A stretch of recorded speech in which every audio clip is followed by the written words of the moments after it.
সকাল ৯টা নিউজে সবাইকে আমন্ত্রণ। সাথে আছে আমি নাফিস আব্দুল্লাহ। ঢাকায় চলাচলকারী সব বাস একক একটি ব্যবস্থার অধীনে চলবে বলে জানিয়েছে অন্তর্বর্তী সরকারের প্রধান উপদেষ্টার প্রেস উইং। মঙ্গলবার দিনগত রাতে প্রধান উপদেষ্টার ভেরিফাইড ফেসবুক আইডিতে একটি বিবৃতিতে এই বিষয়ে জানানো হয়।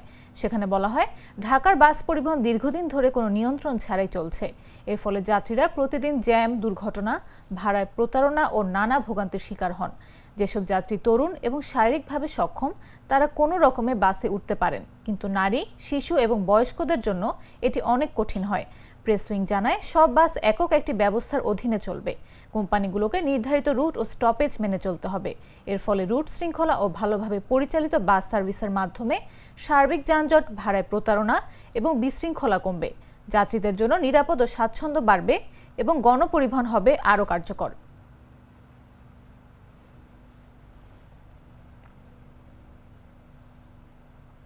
আগামী জাতীয় সংসদ নির্বাচনে জামায়াত ইসলামীর সঙ্গে নির্বাচনী জোট করার সুযোগ নেই বলে জানিয়েছেন বিএনপির স্থায়ী কমিটির সদস্য সালাউদ্দিন আহমদ।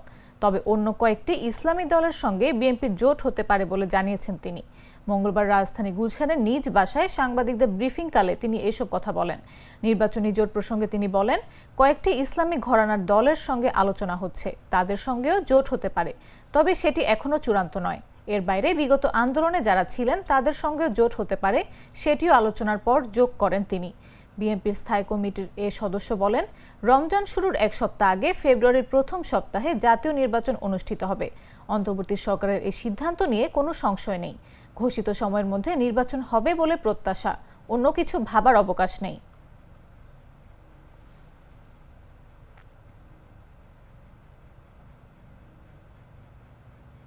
নাফ নদী থেকে ফের 11 জেলেকে ধরে নিয়ে গেছে আরাকান আর্মি। তাদের মধ্যে 5 বাংলাদেশি রয়েছেন, বাকি 6 জন রোহিঙ্গা জেলে বলে জানা গেছে। মঙ্গলবার দুপুরে টেকনাফ নাইখংদিয়া মিয়ানমার অংশ থেকে তাদের ধরে নিয়ে যায়। বিষয়টি নিশ্চিত করেন শাহপরীর দ্বীপ জেটি ঘাটে বোট মালিক সমিতির সাধারণ সম্পাদক সুলতান মাঝি। বলেন, এর আগে আমার মালিকানাধীন একটি ট্রলার সহ 12 জেলেকে আরাকান আর্মি ধরে নিয়ে যায়, তাদের এখনও ছেড়ে দেয়নি। টেকনাফ উপজেলা নির্বাহী কর্মকর্তা শেখ এহসান উদ্দিন বলেন, নাইখংদিয়া অংশে যে সমস্যা হচ্ছে সেই বিষয় নিয়ে আইন শৃঙ্খলা সভায় কথা হয়েছে। তবে জেলেদেরকে সতর্ক থাকতে হবে যেন কোনোভাবেই মিয়ানমার সীমান্তে অনুপ্রবেশ না করে।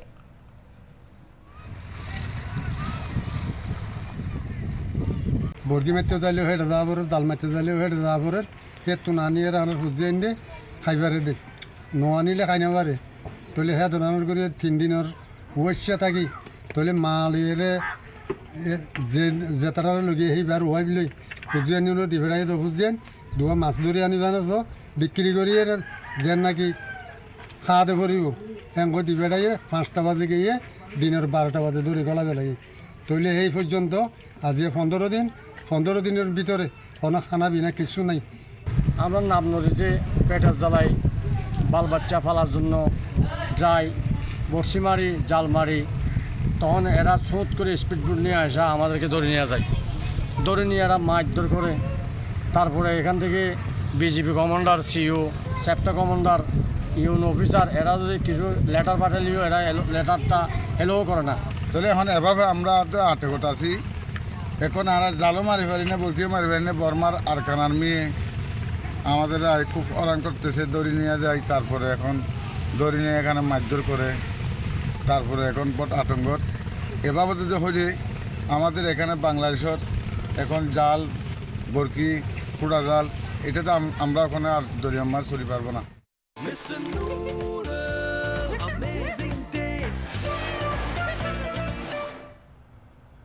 শরীয়তপুরের জাজিরায় মসজিদের মাইকে আজান দেয়ায় ঘুমের ব্যাঘাত হচ্ছে এমন অভিযোগ তুলে ইমামকে হুমকি দেওয়ার প্রতিবাদ করায় খবির সর্দার নামের এক বিএনপি নেতাকে ছুরিকাঘাতে হত্যার অভিযোগ উঠেছে আলমাজ সর্দার নামের আরেক ব্যক্তির বিরুদ্ধে।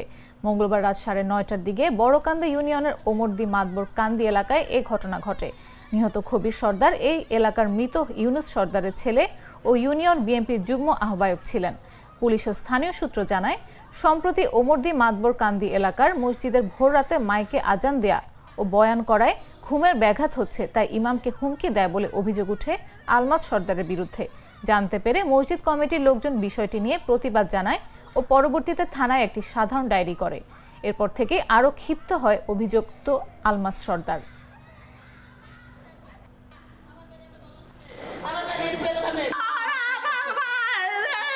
আমাদের কাছে আসছে মৃত অবস্থায়, মেডিকেলের ভাষায় যেটাকে ব্রড ডেড বলা হয়।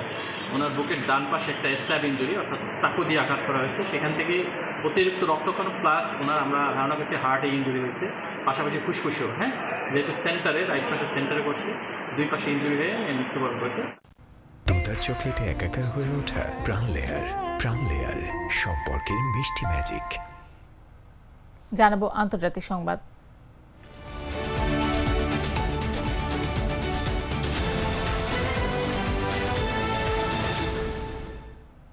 ভারত শাসিত জম্মু কাশ্মীরে টানা ভারী বর্ষণের ফলে ভয়াবহ ভূমিধসের ঘটনা ঘটেছে। এতে অন্তত 5 জন নিহত ও 14 জন আহত হয়েছেন। আশঙ্কা করা হচ্ছে আরও অনেকে ধ্বংসস্তূপের নিচে আটকা পড়েছেন। মঙ্গলবার স্থানীয় সময় বিকেল 3টার দিকে রিয়াসি জেলার ত্রিকুট পাহাড়ে অবস্থিত বৈষ্ণো দেবীর মন্দির পথে এই ভূমিধস ঘটে। পাহাড় থেকে হঠাৎ পাথর, শিলাখণ্ড ও মাটি খসে পড়ায় যাত্রাপথে থাকা অনেক ভক্ত অপ্রস্তুত অবস্থায় পড়েন।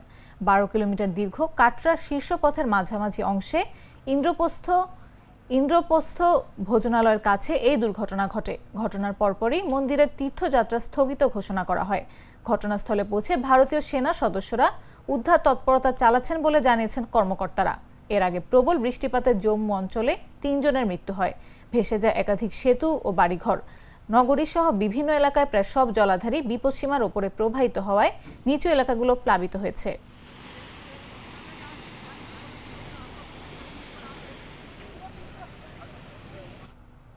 এবারে খেলার খবর।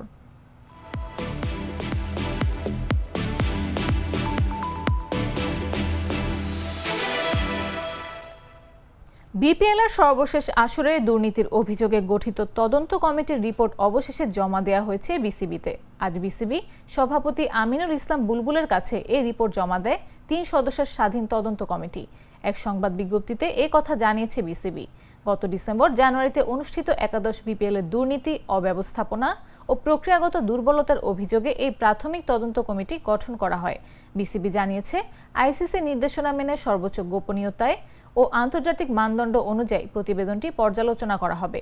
প্রতিবেদনে যাদের নাম এসেছে তাদের ব্যাপারে বিসিবির গঠনতন্ত্র, আইসিসি দুর্নীতির দমন ধারা এবং দেশের প্রচলিত আইন অনুযায়ী ব্যবস্থা নেওয়া হবে।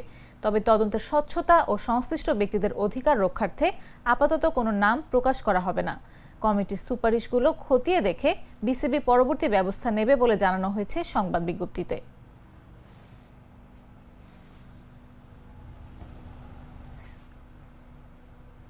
দর্শক, এই ছিল এখনকার মতো।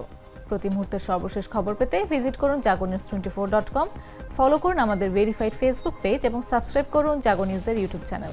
এতক্ষণ সাথে থাকার জন্য ধন্যবাদ সবাইকে।